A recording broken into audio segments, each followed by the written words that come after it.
پہلے اس کو سنیے۔ بھائی اگر میں اس قرآن کو بنا ترجمے کے ساتھ پڑھوں تو اس کا مجھے کوئی فائدہ ہوگا؟ بھائی پہلے میں بھی یہی سوچتا تھا، بہت سارے لوگ بولتے تھے کہ تم قرآن کی تلاوت سیکھو۔ جب میں نے قرآن کو ترجمے کے ساتھ پڑھا تو مجھے سمجھ آیا کہ قرآن کی تلاوت کرنا زیادہ امپورٹنٹ نہیں ہے۔ یہ جناب کہہ رہے ہیں کہ قرآن کریم کی تلاوت اتنی امپورٹنٹ نہیں ہے، جبکہ یہ حدیث پاک اور شریعت اسلامیہ کے بالکل خلاف ہے۔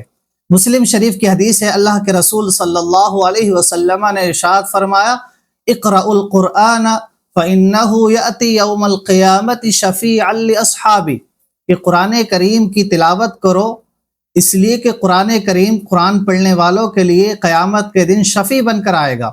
اور ترمذی شریف کی حدیث ہے، اللہ کے رسول صلی اللہ علیہ وسلم نے ارشاد فرمایا، جس نے قرآن کا ایک حرف پڑھا اللہ تعالیٰ اس کو ایک نیکی عطا فرمائے گا جو 10 نیکیوں کے برابر ہوگی۔ اور اللہ کے رسول صلی اللہ علیہ وسلم نے ارشاد فرمایا کہ میں یہ نہیں کہتا کہ الف لام میم ایک حرف ہے، بلکہ الف ایک حرف ہے، لام ایک حرف ہے، میم ایک حرف ہے۔ یہ دونوں حدیث ہے، اور اس کے علاوہ سینکڑوں ایسی احادیث ہیں جو یہ بتاتی ہیں کہ قرآن کریم کی تلاوت کی بہت اہمیت ہے۔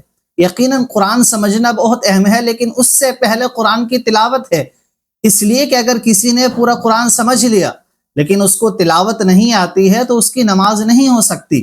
لہٰذا قرآن کریم کی تلاوت کی بہت اہمیت ہے، اور قرآن سمجھنے کے لیے لازم نہیں ہے کہ آپ ترجمہ ہی پڑھیں، بلکہ آپ کو اگر تلاوت آتی ہے تو آپ عالموں کے پاس جا کے بھی قرآن سمجھ سکتے ہیں۔ لہٰذا پہلے تلاوت سیکھیں تاکہ قرآن پڑھنے کی برکتیں حاصل ہوں، نماز درست ہو، اور جب یہ مرحلہ پورا ہو جائے تو قرآن کو سمجھنے کی طرف آئیں۔